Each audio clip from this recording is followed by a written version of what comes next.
ఈరోజు కార్యక్రమానికి దాతలు వచ్చి అళహరి రామకృష్ణ గారు అనేక సార్లు సబ్ కలెక్టర్కి ఆయన డొనేషన్ ఇచ్చున్నాడు. అదేవిధంగా ఇండియన్ రెడ్ క్రాస్ సొసైటీకి డొనేషన్ ఇచ్చున్నాడు. మా పార్టీకి కూడా శాసనసభ్యులకి ఈ పార్టీకి సంబంధించి డొనేషన్ ఇచ్చున్నాడు. అళహరి రామకృష్ణ గారు ఈరోజు దాత, మరియు మా మిత్రుడు రవిప్రకాష్ కూడా దాత.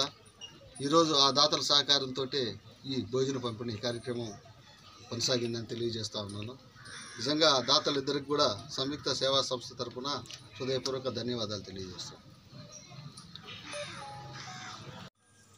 ఈ కరోనా మహమ్మారి వచ్చిన తర్వాత లాక్డౌన్ విధించిన రోజు నుంచి ఈ రోజుకి 50 రోజులు నిర్విరామంగా దాతల సహాయ సహకారాలు తీసుకొని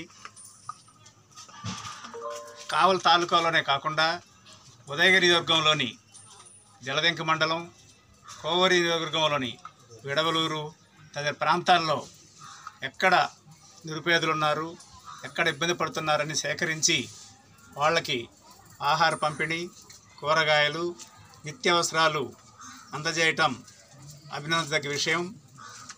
పోతే ఎవరికైనా దాతలు సాయం చేయాలని ఉంటుంది, కానీ ఒక ప్లాట్ఫామ్ కావాలి, ఒక వేదిక కావాలి.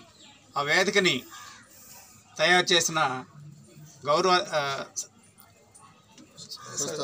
వ్యవస్థాపక అధ్యక్షులు సురేంద్ర గారికి, గౌరవ అధ్యక్షులు ప్రసన్నాంజలి గారికి, గనీ భాషకి ప్రత్యేకంగా అభినందనలు తెలియజేస్తున్నాం.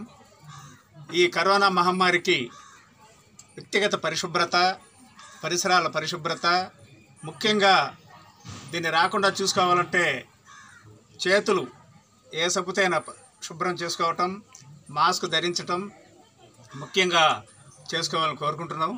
సెలవు తీసుకుంటాం. ఈరోజుకి 50 రోజులు పూర్తి చేసుకున్నాము. ఆ రోజు నుంచి ఈ రోజుకి సంయుక్త సేవా సంస్థకి ఎంతోమంది దాతలు ముందుకు వచ్చి సహాయం చేయడం జరిగింది. ఈ సహాయం చేసినందుకు ప్రతి ఒక్క దాతకి మా సంయుక్త సేవా సంస్థ తరఫున కృతజ్ఞత తెలియజేస్తున్నాను.